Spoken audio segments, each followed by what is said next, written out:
వార్తలకు స్వాగతం. ముందుగా ముఖ్య అంశాలు.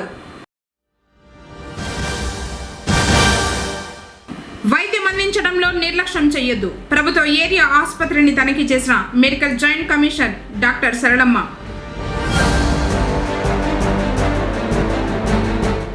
భగత్ సింగ్ కాలనీలో ఘనంగా కనుమ పండుగ.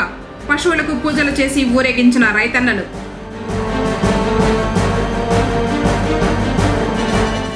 తిరుమల శ్రీవారికి అందిన గోదాదేవి మాలలు. వార్తలోని వివరాలు. పంగనూరు నియోజకవర్గం సోమల మండలంలో రాష్ట్ర విద్యుత్, అటవీ, భూగర్భ గనుల శాఖ మంత్రి డాక్టర్ పెద్దిరెడ్డి రామచంద్రారెడ్డి పర్యటించారు. నంజంపేట జడ్పీ ఉన్నత పాఠశాల స్వర్ణోత్సవ వేడుకలకు ముఖ్య అతిథిగా హాజరయ్యారు మంత్రి. స్కూల్ ఆవరణంలో ఏర్పాటు చేసిన స్వామి వివేకానంద విగ్రహాన్ని ఆవిష్కరించారు. అనంతరం సైన్స్ ఫేర్లో భాగంగా విద్యార్థులు సిద్ధం చేసిన వివిధ ప్రాజెక్టులను వీక్షించారు మంత్రి పెద్దిరెడ్డి రామచంద్రారెడ్డి. ఈ సందర్భంగా ఏర్పాటు చేసిన సమావేశంలో విద్యార్థులను ఉద్దేశించి మంత్రి మాట్లాడారు.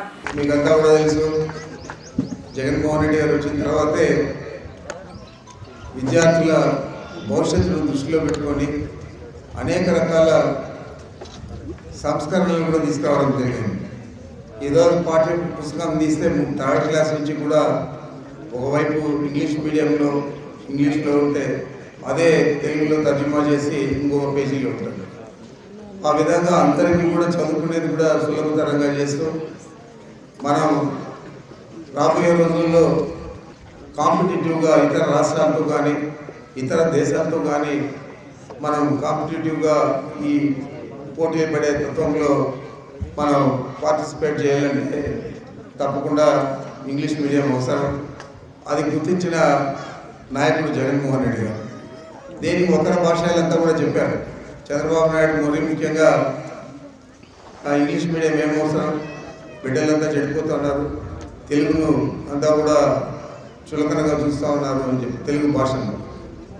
అదంతా తప్పు. మరి నీ కొడుకు ఏం చదివాడు? ఇంగ్లీష్ మీడియం కాదా? నీ కొడుకు అసలు తెలుగే సరిగా రాదు. మరి నీ కొడుకు మాత్రం ఇంగ్లీష్ మీడియం చదవచ్చు.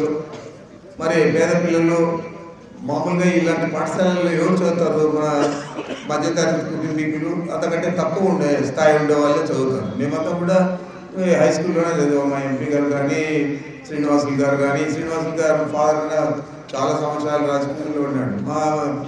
మా ఇంట్లో ఎవరు కూడా రాజకీయాల్లో కూడా లేరు. మా నాయన కూడా వ్యవసాయం చేసుకునేవాడు. మేమందరూ కూడా రోజు నడుచుకొని వచ్చి 2-3 సారి స్కూల్కి వచ్చి వెళ్ళిపోయి మళ్ళీ ఇంటి నుంచి బయలుదేరి చదువుకు నడుచుకొని వచ్చి రాత్రి ట్యూషన్ నుండి మళ్ళీ పొద్దున్నే మళ్ళీ పోయి మళ్ళీ రెడీ అయ్యి మళ్ళీ స్కూల్కి వచ్చేవాళ్ళు. ఆ విధంగా అందరూ కూడా కష్టపడి చదువుకున్నాము. ఆ రోజు కొంతమంది తల్లిదండ్రులు అవకాశం ఇచ్చారు చదువుకోవడానికి.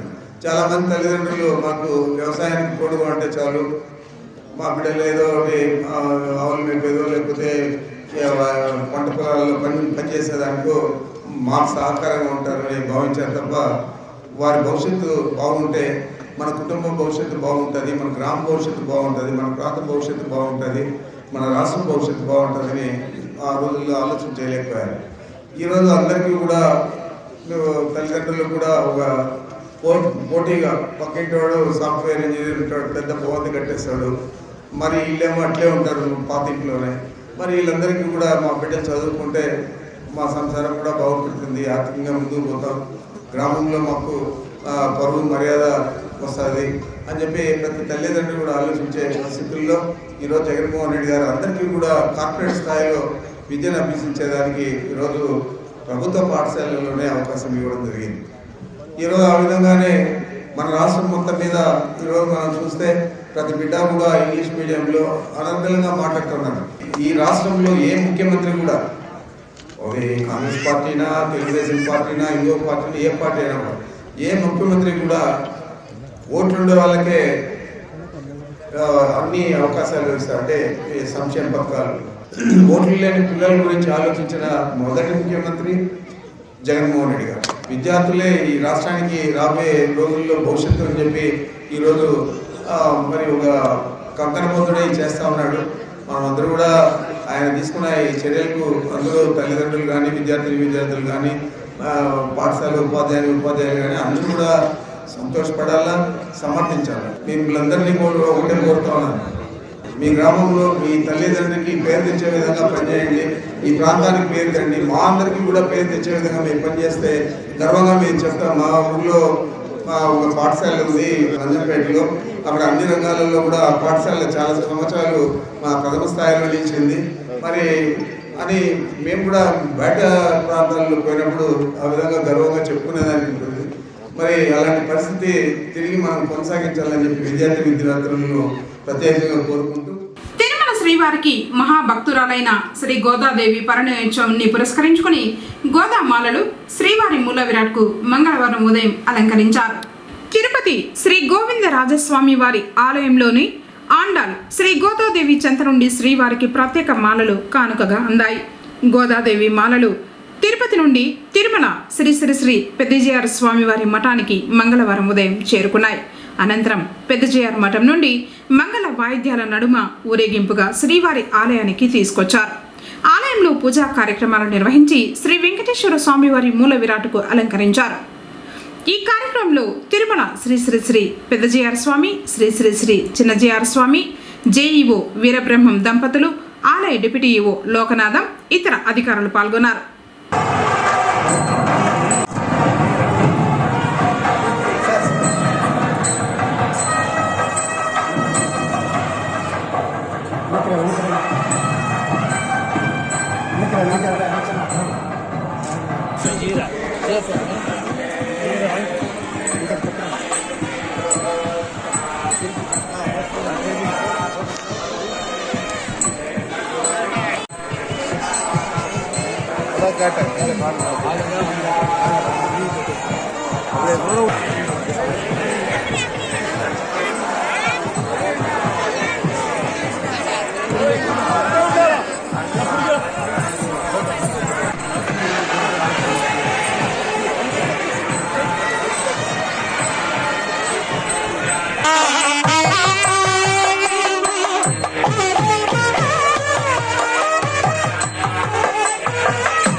రోగులకు ఆసుపత్రిలో మెరుగైన వైద్యం అందించడంతో పాటు వైద్యులు అందుబాటులో ఉండాలని medical joint commissioner doctor Saralamma సూచించారు. పుంగనూరు పట్టణంలోని ప్రభుత్వ ఏరియా ఆసుపత్రిని DCHS డాక్టర్ రాజశేఖర రెడ్డితో కలిసి సోమవారం ఆకస్మిక తనిఖీ చేశారు. రోగులకు సరైన వైద్యం అందిస్తున్నారా లేదా అని ఆరా తీశారు.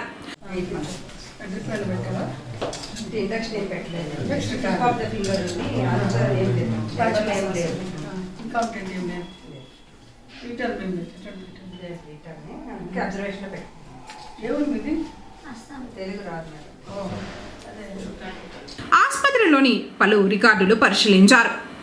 ఈ సందర్భంగా జాయింట్ కమిషనర్ డాక్టర్ సరళమ్మ మాట్లాడుతూ ఎప్పటికప్పుడు ఆసుపత్రిని పరిశుభ్రంగా ఉంచుకోవాలని సూచించారు. రోగులకు వైద్యం అందించడంలో నిర్లక్ష్యం వహిస్తే చర్యలు తప్పవని హెచ్చరించారు. రోగులకు ఆసుపత్రిలో మెరుగైన వైద్యం అందించాలని అన్నారు. అలాగే రోగులతో డాక్టర్లు, సిబ్బంది మంచి పలకరింపు ఉండాలన్నారు. తర్వాత రోగుల కోసం రాజంపేట ఎంపీ పెద్దిరెడ్డి వెంకట మిథున్ రెడ్డి కల్పిస్తున్న ఉచిత భోజనాన్ని పరిశీలించారు. కార్యక్రమంలో ఆసుపత్రి అభివృద్ధి committee chairman doctor Saran Kumar Reddy, medical officer doctor Madhusudhanachari, సిబ్బంది భారతి, మధుబాల తదితరులు పాల్గొన్నారు. మన పుంగనూరు ఏరియా హాస్పిటల్ ప్రీవియస్గా ఇది సిఎస్సిగా ఉండేది. సో ఇది జీవో 100 పడకల హాస్పిటల్కి వచ్చింది, జీవో 100 బెడ్ హాస్పిటల్ అయ్యింది. అందులో ఇక్కడ హెచ్ఆర్ కానీ డాక్టర్సు, ఎక్విప్మెంటు, ఇక్కడ ప్రాబ్లము, ఇక్కడ ఏమేమి కావాలి రిక్వైర్మెంట్ అని చెప్పేసి అంతా డిస్కషన్ జరిగాయి. మినిస్టర్ గారు మా డైరెక్టర్ సెకండరీ హెల్త్తో మాట్లాడారు. ఆ ఉద్దేశాల మేరకు నేను ఇక్కడికి వచ్చాను. ఇక్కడ విజిట్ చేసి ఇక్కడ ఏం ప్రాబ్లమ్స్ ఉన్నాయి, గ్రౌండ్ లెవెల్లో ఏమేమి ప్రాబ్లం ఉన్నాయి, ఇన్ఫ్రాస్ట్రక్చర్ పరంగా కానీ, ఎక్విప్మెంట్ పరంగా కానీ, హెచ్ఆర్ పరంగా కానీ, ఇంకేమైనా సర్వీసెస్ ఇక్కడ యాడ్ చేయాలన్నా, ఇంకేమేమి చేయాలనే ఉద్దేశంతో వచ్చాను. నేను ఇక్కడ హాస్పిటల్ DCHS డాక్టర్ రాజశేఖర్ గారితో మాట్లాడే వచ్చాను. అండ్ ఆల్సో ఇక్కడ మెడికల్ సూపరింట్ మధుసూదన్ ఆచార్య గారితో డిస్కస్ చేసి హెచ్డిఎస్ చైర్పర్సన్ శరణ్ గారు కూడా ఉన్నారు. కాబట్టి మేము టోటల్ ఈ హాస్పిటల్ ఎట్లా డెవలప్ చేయాలి, ఇక్కడ ఏమేమి ప్రాబ్లమ్స్ ఉన్నాయని ఇన్ఫర్మేషన్ తీసుకొని రిపోర్ట్ తీసుకొని సార్కి కమిషనర్ గారికి నేను సబ్మిట్ చేస్తాను. ఇంకా మీకైనా మాకు ప్రీవియస్గా మనకు కొంతవరకు షార్టేజ్ ఉంటుంది, గైనకాలజిస్టులు ఉన్నారు వెళ్ళిపోయారు అన్నది అబ్సెన్స్లో. రీసెంట్గా మేము ఒక డాక్టర్ని సద్గు నుండి డిప్యూట్ చేసాము, సీనియర్ డాక్టర్. వాళ్ళు ఇక్కడ మా సర్జరీస్ అన్ని బాగా జరుగుతున్నాయి. టోటల్గా మనకు 52 హాస్పిటల్స్ ఎంసీహెచ్ టీమ్స్ లేవు, కానీ మనకు పుంగనూరు హాస్పిటల్లో ఎంసీహెచ్ టీమ్ అవైలబిలిటీ ఉంది. ఆర్థోపెడిక్ సర్జన్ ఉన్నారు, డెంటల్ సర్జన్ ఉన్నారు, ప్లస్ ఆఫ్థల్మాలజీ వాళ్ళు కూడా ఉన్నారు. మేము రీసెంట్గా మనము ఈ ఆఫ్థల్మాలజీ వార్డ్ రెడీ చేసి ఆఫ్థల్మిక్ సర్వీస్ కంటిన్యూ చేస్తాము. అండ్ ఆల్సో ఆర్థోపెడిక్ సర్జన్స్ కావాల్సిన సియామ్ కానీ ఫ్రాక్చర్ టేబుల్ కానీ అవన్నీ మేము రిక్వైర్మెంట్ అంతా పెట్టున్నాము. సో ప్రాసెస్ జరుగుతుంది, ఏపీఎండిస్ వాళ్ళు ప్రొవైడ్ చేస్తారు. త్వరలోనే అవి కూడా బాగా యాక్టివ్గా ఆ సర్వీసెస్ కూడా జరుగుతాయి. ఇంకా రిమైనింగ్ ఆల్ డెర్మటాలజిస్ట్ కూడా రీసెంట్గా వచ్చి జాయిన్ అయ్యారు, వాళ్ళ సర్వీసెస్ ఇస్తారు. సో చాలా వరకు ఆరోగ్యశ్రీ కేసెస్ కూడా డెవలప్ చేస్తారు. ఆ విధంగా చేయడం వల్ల మన హాస్పిటల్ డెవలప్మెంట్కే ఉపయోగపడుతుంది. డాక్టర్స్ ఇన్సెంటివ్స్ వస్తాయి, టోటల్ టీమ్స్కే వస్తుంది. కాబట్టి ఆ మ్యాక్సిమం ఆ ప్రోగ్రామ్ కూడా జరుగుతుంది సక్సెస్ఫుల్గా. ఈ విధంగా మనం మునూరు ఏరియా హాస్పిటల్ బాగా డెవలప్ చేస్తాము. ఎంపీ గారి ఆధ్వర్యంలో ఫ్రీ ఫుడ్ కూడా పెడుతున్నారు. దాదాపు 100 మందికి పేషెంట్స్కి, అటెండర్లు కానీ ఎవరికైనా కానీ మంచి హైజీనిక్గా ఉంది ఫుడ్. సో మ్యాక్సిమం సర్వీసెస్ ఇస్తున్నారు. ఇంకా ఆప్థాల్మిక్ సర్వీసెస్లో కంటిన్యూల్ ప్రోగ్రాంలో కూడా ఇక్కడ పూర్ పీపుల్కి అవాతాదులు కూడా ఆప్టికల్స్ అంతా చేస్తున్నారు కదా, స్క్రీనింగ్ కూడా చేస్తున్నారు. సో ఆ సర్వీసెస్ కూడా ఉంటున్నాయి. కాబట్టి మన హాస్పిటల్ బాగా డెవలప్ అవుతుంది క్రమక్రమేణా. దీనికంతా మీ యొక్క సహకారాలు అందించాలని కోరుతున్నాను. అందులో హెచ్డి చైర్పర్సన్ గారు, ఇక్కడ డీసీహెచ్ఎస్, మెడికల్ సూపరింట్, మిగతా స్టాఫ్ అందరూ బాగా యూనిటీగా ఉంటున్నారు, ప్రాబ్లం లేకుండా సర్వీసెస్ చేస్తారు. ఇక త్వరలోనే మేము గైనకాలజిస్ట్ రిక్రూట్మెంట్ చేస్తామండి. ఆ ప్రమోషన్ పోస్ట్ 2-3 వేకెన్సీస్ ఉన్నాయి, వాటి కూడా త్వరలోనే మేము 2-3 వీక్స్లో ఫిల్అప్ చేసేస్తాము. మ్యాక్సిమం 3 వీక్స్ లోపల ఫుల్ఫిల్ అయిపోతుంది. సో ఏ విధంగా ప్రాబ్లం లేకుండా చూసుకుంటాం. ఇప్పుడు కాసేపు ప్రకటనలు. రాష్ట్ర మంత్రివర్యులు పెద్దిరెడ్డి రామచంద్రారెడ్డి గారికి, రాజంపేట పార్లమెంట్ సభ్యులు పెద్దిరెడ్డి వెంకట మిథున్ రెడ్డి గారికి, తంబెల్లపల్లి శాసనసభ్యులు పెద్దిరెడ్డి ద్వారకానాథ్ రెడ్డి గారికి, పుంగనూరు ప్రభుత్వ ఆసుపత్రి అభివృద్ధి కమిటీ డైరెక్టర్ కనకదుర్గ సత్యనారాయణ గారికి, రాష్ట్ర జానపద మరియు సృజనాత్మక కళల అకాడమీ చైర్మన్ కొండవీటి నాగభూషణం గారికి, మున్సిపల్ చైర్మన్ అలీం బాషా గారికి, పుంగనూరు పట్టణ వైఎస్ఆర్సీపీ కుటుంబ సభ్యులకు, నాయకులకు, కార్యకర్తలకు క్రిస్మస్, నూతన సంవత్సర మరియు సంక్రాంతి శుభాకాంక్షలు. ఇట్లు గంగారపు జయరాం, పుంగనూరు పట్టణ వైఎస్ఆర్సీపీ అధ్యక్షుడు. తిరిగి వార్తలకు స్వాగతం. కోరిన కోరికలు తీర్చే కల్పవల్లి మహిమాన్విత శక్తి స్వరూపిణి శ్రీ బోయకొండ గంగమ్మ ఆలయంలో మంగళవారం మకర సంక్రాంతి పూజలు నిర్వహించారు. ఈ సందర్భంగా గోమాతకు సాంప్రదాయ రీతిలో పూజలు నిర్వహించారు. అలాగే అమ్మవారికి పంచామృత అభిషేకం పూజలు చేసి ప్రత్యేక అలంకారాలు చేశారు. అలాగే మూలస్థానం బోయకొండ గంగమ్మ ఆలయంలో కూడా పూజలు నిర్వహించారు. మహామంగళహారతి అనంతరం భక్తులకు దర్శన భాగ్యం కల్పించారు. గోమాతను భక్తుల సందర్శనార్థం స్థానిక గోశాలనందు ఉంచారు. గోశాలలోని పశువులన్నింటికీ మకర సంక్రాంతి అలంకరణలు చేశారు. ఈ సందర్భంగా అమ్మవారిని పాలక మండలి అధ్యక్షుడు నాగరాజ్ రెడ్డి, ఈవో చంద్రమౌళిలు దర్శించుకున్నారు. ఆలయ సిబ్బంది భక్తులకు సకల వసతులు ఏర్పాటు చేసి తీర్థ ప్రసాదాలు పంపిణీ చేశారు. అలాగే అమ్మవారి పవిత్రమైన పూలు, నిమ్మకాయలు, కుంకుమ అందజేశారు. ఈ పూజల్లో అర్చకులు గంగిరెడ్డి, సుధాకర్, హరిప్రసాద్, మునిరాజా, వైఎస్ఆర్సీపీ సీనియర్ నాయకులు సోమల మల్లికార్జున్ రెడ్డి తదితరులు పాల్గొన్నారు. सर्वमतिनेन भावं सर्वलोकयान भावं आन्यान भावं सर्वविद्यादेवतायन भावं पार्वतीयन भावं देवमात्रायन भावं ईशान भावं देवादिनेन भावं तेजोवजायन भावं महामात्रायन भावं गोडसुरसंप्रदायन भावं अग्निरूपायन भावं सुरेशायन भावं वनरोगण्यायन भावं गुणाश्रयायन भावं गुणवज्जायन भावं गुणयोजनायन भावं कर्मज्ञावदायन भावं गान्धायन भावं गामसम्मार्गारण्यायन भावं योगनिष्ठायन भावं योगमयन भावं योधयायन भावं ज्ञानरूपायन भावं भक्तविशुद्धायन भावं भूतात्मनायन भावं भूतमात्रायन भावं भूतेशायन भावं भूतधारिण्यायन भावं षडाधारिमतिगतायन भावं षडाधारवर्तनायन भावं मोहितायन भावं शुभायन भावं सूक्ष्मायन भावं मात्रायन भावं राधायन भावं निमित्तमायन भावं निरसंगतायन भावं नन्दनायन भावं भावं परायन भावं दुर्लोभिनायन भावं सर्वागतायन भावं सर्वाविश्वायन भावं श्रीगंगम्मा देवतायन भावं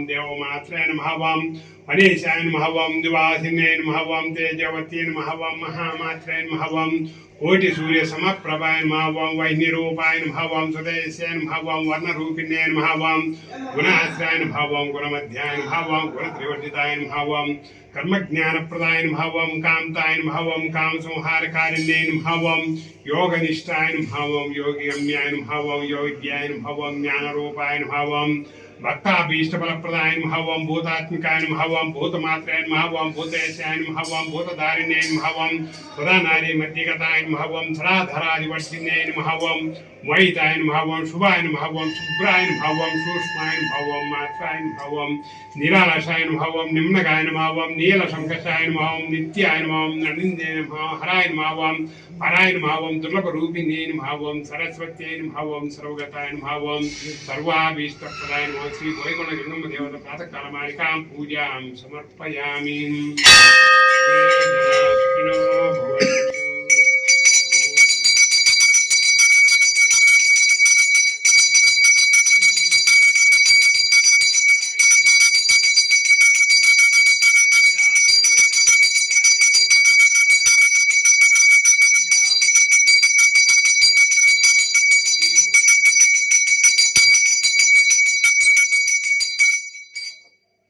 సంక్రాంతి వరుసలో వచ్చే చివరి పండుగను కనుమ పండుగ అంటారు. దీన్ని పశువుల పండుగ అని కూడా అంటారు. ఈ పండుగను మంగళవారం సాయంత్రం పుంగనూరు పట్టణం భగత్ సింగ్ కాలనీలో ఘనంగా నిర్వహించారు. పశువులను అలంకరించి ఊరేగించారు. ఒక సంవత్సరం పాటు తమ యజమానులకు సహాయకరంగా ఉండే మూగజీవులను ఆరాధించే రోజు ఈ కనుమ పండుగ. పశుపక్షాదులకి గౌరవాన్ని సూచించే పండుగ కనుమ ప్రసిద్ధి. పంటలు చేతికి అందడంలో తమకు సహాయపడిన పశుపక్షాదులను పూజిస్తారు. సంవత్సరంలో మిగిలిన రోజులన్నీ తమతో పాటు కష్టపడి పనిచేసిన ఆవులను ఎద్దులను పూజించి ప్రేమగా చూసుకునే రోజు ఇది. పక్షులు కూడా రైతన్న నేస్తాలే, అందుకే వాటి కోసమే అన్నట్టు ఇంటి గుమ్మానికి ధాన్యపు కంకులు వేలాడదీస్తారు. సంస్కృతికి సాంప్రదాయాలకు పెద్దపీట వేసే జిల్లా చిత్తూరు జిల్లా. ఇక్కడ రైతులు కనుమ పండుగను ఘనంగా జరుపుకుంటున్నారు. అలనాటి సాంప్రదాయాలను నేటి తరం మర్చిపోకుండా ఉండటం కోసమే ఈ పండుగ చేస్తున్నట్లు రైతన్నలు చెబుతున్నారు. తెల్లవారుజామునే లేచి ఆవులకు ఎద్దులకు కాళ్ళను కడిగి పసుపు రాసి బొట్లు పెడతారు మహిళలు. అలాగే రైతన్న ఎద్దులకు పసుపు పూసి నాగలి కావుడు పెట్టి ఆ ఎద్దులను కూడా పూజిస్తారు. మహిళలు ఆవులు ఎద్దుల చుట్టూ తిరిగి తమను కాపాడమని వాటిని వేడుకుంటారు. ధాన్యం బియ్యం వాటికి తినిపిస్తారు. అలాగే వాటికి ప్రత్యేక కుడితిని కూడా ఈరోజు పెడతారు. కనుమ పండుగ ప్రకృతి పండుగని రైతులు అంటున్నారు. తమకు పశువులంటే ప్రాణం అంటున్నారు. మహిళలు మాట్లాడుతూ తమకు వ్యవసాయమే తప్ప మరొకటి తెలియదంటున్నారు. రాను రాను సనాతన సాంప్రదాయాలను మర్చిపోతున్న వ్యవసాయం యాంత్రీకరణ అయిన ప్రకృతి పండుగ అయిన కనుమను ఘనంగా జరిపించడం మంచి పరిణామమని భగత్ సింగ్ కాలనీ వాసులు కొనియాడుతున్నారు.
వార్తలు ముగించే ముందు ముఖ్యాంశాలు మరోసారి.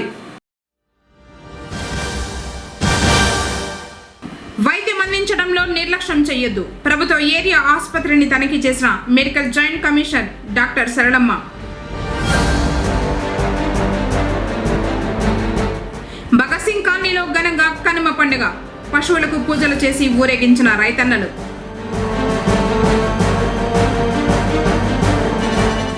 తిరుమల శ్రీవారికి అందిన గోదాదేవి మాలలు. తిరిగి కేసీటీవీ వార్తలతో మళ్ళీ కలుసుకుందాం. అందరికీ నమస్కారం.